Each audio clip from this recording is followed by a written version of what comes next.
What is up, guys? Winter Kills here. Welcome back to another video talking about sets that are up and coming. We got Infinity Chasers. The last set we talked about was none other than Savage Strike. You guys seem to like that video quite a bit, so I figured we'd go ahead and continue on the trend about talking about future sets, cards that I am personally excited for. They might not be the most talked about chase cards, but cards that I personally am looking forward to seeing. So let me know what you guys, much like I am letting you guys know, let me know what you guys are looking forward to the most, or what your plans are with Infinity Chasers. Will you be buying the physical product? Will you be steering clear of it? Or will you be waiting to buy some singles, probably like I am going to do myself, because I don't really like buying sealed product too much. I do it occasionally. I don't know why. I still do it, and they get my money, but I don't know if I'm going to do it this time around. I'm probably not, actually, 100%.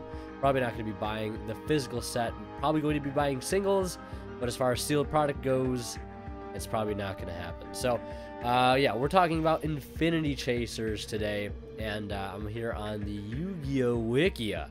And we've got a 60 card set containing 40 super rares and 20 secret rares. Now, some of the cards that I'm looking forward to in here aren't necessarily new cards. They're just reprints, I should say, and more notably rarity bumps, at least for one of the cards. Now, the first card I have listed over here is the Mythical Beast Jackal King, which is been confirmed as a reprint for this set. Where is it? Mythical Beast Jackal King. Now, this is a card that I myself picked up a while ago to play in spellbooks now, but with us having that structure deck so conveniently being released after this set is, they've been kind enough to hit us with a reprint for that Jackal King, which is incredible because that card's price has just been like getting pretty ridiculous as of late, because mainly this deck's main, at least the spellcaster deck's main sort of thing to do is to end on multiple Jackal Kings. So it's going to be sort of a mainstay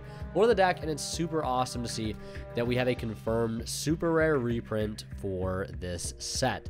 Really happy to see that, and the fact that it's a super rare probably means it's going to be a lot easier to get, because I believe in each pack you get 4 super rares and each pack contains 5 cards, so I'm assuming you'll be getting 1 secret rare per pack and 4 super rares. So getting Mythical Beast Jackal King is going to be no problem. I feel like this card's price will also go down dramatically over the course of the few weeks after the set is released, so I'm really happy to see that.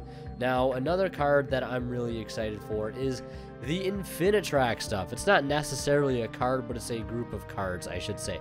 Now, the Infinitrax is a new archetype coming out that I haven't done a feature archetype on. I probably won't, because it's basically here at this point. And a lot of you guys probably know what this stuff is. It's basically a archetype based around Earth Machine type monsters that all have effects based on changing levels, banishing themselves from the graveyard to summon other other Infinitrax. They modify levels for Xyz plays, things of that nature. It's a pretty cool archetype, but a lot of us train players, Shaddoll train players, are looking to this archetype not to play as a whole, but to play as simply a engine into the main deck. We already have the Shaddolls to work with, and I think the Shaddolls are a way to go still with even the Infinitrax stuff in the main deck, because it allows for easy access to cards like Shekanaga, which is a level 10 monster to either link with or use to make a rank 10, trigger Derek Crane and things of that nature. But it can also dump cards like Glow Up Bulb to the graveyard, or Ruffian Railcar, or Express Bullet Liner to the grave, to help set up more plays, end phase resources, or Nat Beast plays, which is just incredible. But we have, mainly for me, is the Infinitrax Anchor Drill. They don't have a page ready for this card yet, but basically it's a level 4 Earth Machine type monster, and I'll put a picture up on the screen right now. Is a level 4 Earth Machine type monster that lets you, when it is normal summon, to be able to special summon a Earth Machine from your hand. So that sets up tons of plays, and also has the ability to modify levels as well, which sets up some Xyz plays, which is really nice to see. But this card is great because it can get cards like Bolt Liner or any of your Earth Machines out of your hand onto the field to make link plays with. More notably, it's really cool to be able to use this card to go into the other card that I'm pretty excited for, which is Infinitrack Goliath. Now, Infinitrack Goliath is going to fit so well into the terrain strategy, mainly because this is a Link 1 Infinitrack monster, which says you just use one Infinitrack, and you use that rock anchor, or the anchor drill as they're calling it here in the TCG, go into that, and then you can make a rank 10 underneath of that, because it does give you one arrow pointing to the bottom right. And I will go ahead and open this up here. It does give you one arrow pointing up to the bottom right, and you basically make a rank 10 underneath it. And then if you have any other extra resources, you can link this away in something else for, per se, a Cliffort Genius, any other link to. And then when this hits the grave, you get to attach it to one of your Ixies monsters that has an original type that is Machine, so i.e. your number 81 Super Dora or your Juggernaut Leave, and then you already have that super beefy rank 10 monster that now cannot be destroyed by card effects because of Goliath's effect when it is a material, which is amazing. So I'm really, really excited for that card, 100%. So for the Infinitrack stuff, I'm really looking forward to the Anchor Drill, the Goliath. I think Harvester could be cool too, since it allows you to be able to go into some of the other Infinitrack monsters, some of their Ixies monsters, like I believe Mountain Smasher and River Stormer. Some of those other cards are pretty good, maybe in pure Infinitrack. I don't see them fitting in too well with trains, but for me personally, like I said, the Anchor Drill and the Goliath are two cards that I'm really looking forward to in this next set. Now, going back to reprints here, we talked about the Jackal King reprint. Here we have a reprint as well, but it's not just a reprint, it's also a rarity bump in the form of Heavy Freight Train Derek Crane. I would love to have my train deck all blinged out going into the end of the year. Hopefully we get some more reprints for train stuff, mainly Ruffy and Railcar, Revolving Switchyard, and now we're actually getting Derek Crane. So like I said, I'd like to see Ruffy and Railcar and Switchyard get those reprints at some point. But we're getting the Derek Crane super rare rarity bump, which is amazing. I'm so happy this is happening. I was actually like shocked to find out this was true. Somebody told me last night on stream that, hey, we're getting super rare Derek Crane. I'm like, are we really? Because if that's true, that's really, really awesome. Especially since Derek Crane is such a mainstay in the train archetype. It's an easy 3 of. It's such a powerful, well-known card for trains, and we're finally getting a super rare version of it. It's so, so cool. It would have been nice as a secret rare, but we'll take it as a super. Beggars cannot be choosers, if you know what I mean. Then we have another reprint, which is the Mecha Phantom Beast Draco Sack. Most notably here, too, is the Dvorak King of Heavy Industry. That's cool to see a reprint as well.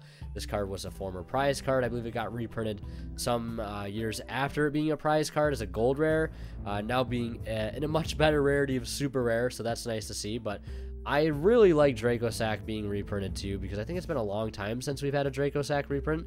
I think it was like Mega Pack 2016 that this card had a last reprint, and I think this card is still sitting around like $10 just because of its token generation potential that some decks are still using. One deck that I can really think of right now that does that is Mermail, because of the level 7 strategies the deck is able to take advantage of. So it's nice to see Draco Sack getting a reprint as well. You know, Phantom Fortress Enterblath is cool, but that's sort of just to fit into the theme with the Infinitracks being able to modify their levels, modify them into, you know, level 9s, which is nice. You know, a 7 and a 2 equal 9, especially with Harvester, so giving some access to some of these cards.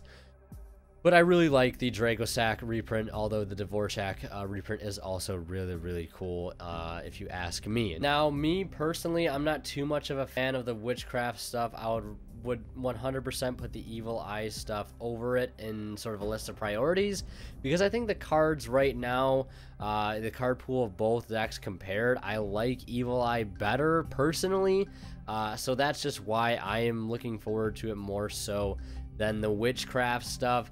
I remember looking over some of the witchcraft stuff. I just don't think it's that great.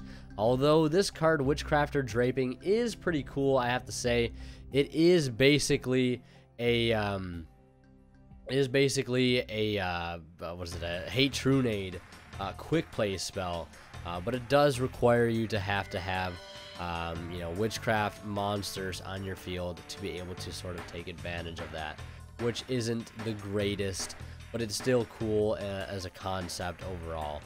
Then we have, you know, cards like Yugioh getting reprinted, which is nice. I don't think this card has been reprinted for a long time, if ever. Secret Village is another honorable mention, and Rank Up Magic Astral Force I think is super cool to see reprinted as well, because I think those cards are lacking reprints. Same thing with Spellbook of Knowledge here. This being reprinted I think is really, really nice to see. Again, it's just a really good spell card, and a lot of decks will be able to use this in the near future. You know, whether decks mesh with Spellbook, you know, the Endymion stuff and the Witchcraft stuff, who knows what will happen. Only time will tell. Don't forget to follow me on Facebook and Twitter. Follow me on Twitch as well. Join Discord if you haven't already, and check out Imperium Duelist down in the description below too. And as always, guys, thank you so much for watching. Have a good one, and we'll see you in the next one.